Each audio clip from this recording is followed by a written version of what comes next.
ओम नमः शिवाय। नमस्कार साथियों, आप सभी का आपके अपने यूट्यूब संपूर्ण भक्ति सागर चैनल में बहुत बहुत स्वागत है। आइए आज आप सब सुनेंगे शुक्र प्रदोष व्रत की कथा। तो बोलिए प्रेम से भगवान भोलेनाथ की जय, माता पार्वती की जय, सर्व देवी देवता की जय। एक समय की बात है, सभी प्राणियों के हितार्थ परम पवित्र भागीरथी के तट पर ऋषि समाज द्वारा विशाल गोष्ठी का आयोजन किया गया। विज्ञ महर्षियों की एकत्रित सभा में व्यास जी के परम शिष्य प्राणवेता श्री सूत जी हरि कीर्तन करते हुए पधारे। सूत जी को देखते ही सोनकादि 88,000 ऋषि मुनियों ने दंडवत उन्हें प्रणाम किया। महाज्ञानी श्री सूत जी ने भक्ति भाव से ऋषियों को हृदय से लगाया तथा आशीर्वाद दिया। वे विद्वान ऋषिगण और सब शिष्य आसनों पर विराजमान हो गए। मुनिगण विनीत भाव से पूछने लगे कि हे परम दयालु, कली काल में भगवान शंकर जी की भक्ति किस आराधना द्वारा उपलब्ध होगी? हम लोगों को बताने की कृपया कीजिए, क्योंकि कलयुग के सभी प्राणी पाप कर्म में रत होकर वेद शास्त्रों से विमुख रहेंगे। दीन जन अनेकों संकटों से त्रस्त रहेंगे।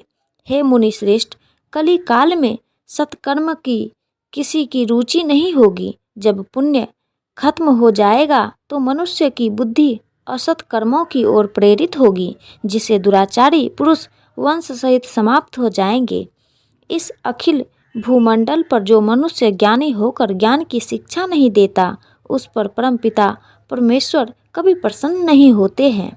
हे महामुनि, ऐसा कौन सा उत्तम व्रत है जिससे मनोवांछित फल की प्राप्ति होती है? कृपया कर यह बतलाइए। ऐसा सुनकर दयालु हृदय श्री सूत जी कहने लगे कि हे श्रेष्ठ मुनियों तथा शौनक जी, आप धन्यवाद के पात्र हैं। आपके विचार सराहनीय हैं एवं प्रशंसनीय हैं। आप वैष्णव में अग्रगण्य हैं, क्योंकि आपके हृदय में सदा ही परहित की भावना रहती है। इसलिए हे शौनकादि ऋषियों, आप सुनो। मैं उस व्रत को तुमसे कहूँगा जिसके सुनने मात्र से सभी पाप नष्ट हो जाते हैं। धन वृद्धि कारक, दुख विनाशक, सुख प्राप्त कराने वाला, संतान देने वाला, मनोवांछित फल की प्राप्ति कराने वाला यह व्रत तुमको सुनाता हूँ, जो किसी समय भगवान शंकर जी ने सती जी को सुनाया था। और उनसे प्राप्त यह परम श्रेष्ठ उपदेश मेरे पूज्य गुरुजी ने मुझे सुनाया था, जिसे मैं आपको समय पाकर शुभ वेला में सुनाता हूँ। अब मैं आपको शुक्रवार त्रयोदशी प्रदोष व्रत की कथा सुनाता हूँ। इस व्रत की पूजा विधि अन्य प्रदोष व्रत के ही समान है।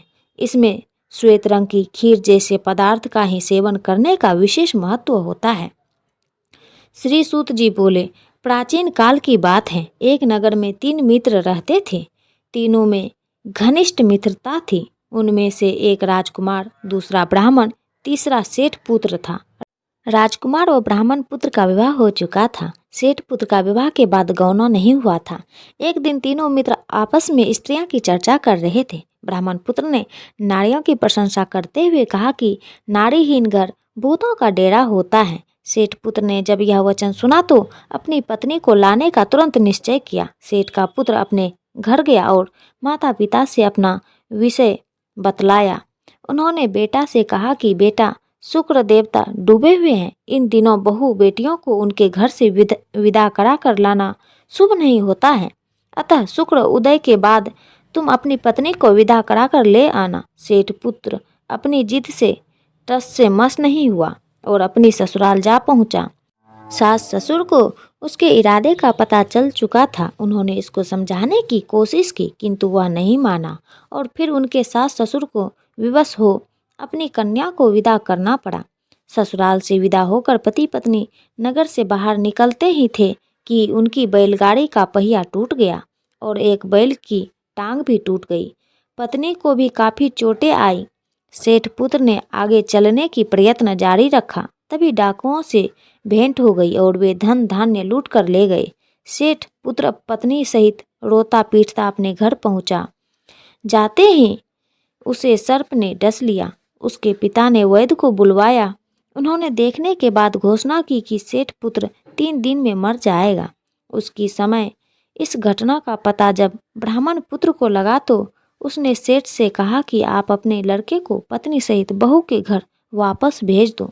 यह सारी बाधाएं इसलिए आई हैं कि आपका पुत्र शुक्र अस्त में पत्नी को विदा करा कर लाया है। यदि वह वहां पहुंच जाएगा तो यह बच जाएगा।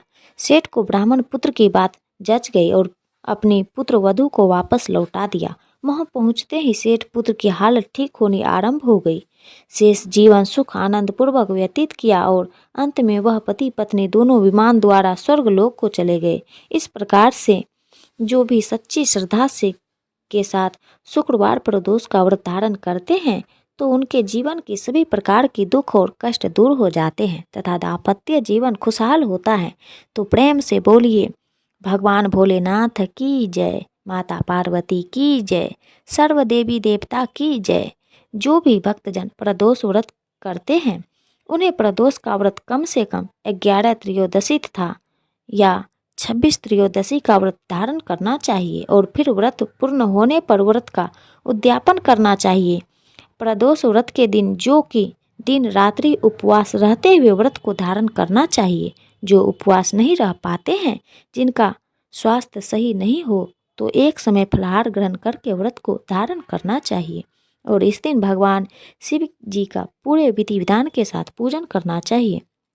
भगवान शिव जी का अगर मंदिर में पूजन कर रहे हो तो मंदिर में पूजन सामग्री लेकर के भगवान शिव जी का पूजन करें। नहीं तो घर पर अगर पूजन करते हो तो घर पर भगवान के पूजन के लिए एक चौकी लगा करके चौकी पे भगवान शिव जी के लिए सफ़ेद वस्त्र और माता पार्वती के लिए लाल वस्त्र बिछा करके उनकी फोटो या प्रतिमा को स्थापित करके मंडप को 5 रंगों से सजाना चाहिए और एक आसन लगा करके कुशा का आसन ले करके पूर्व या उत्तर दिशा की ओर मुख करके बैठना चाहिए।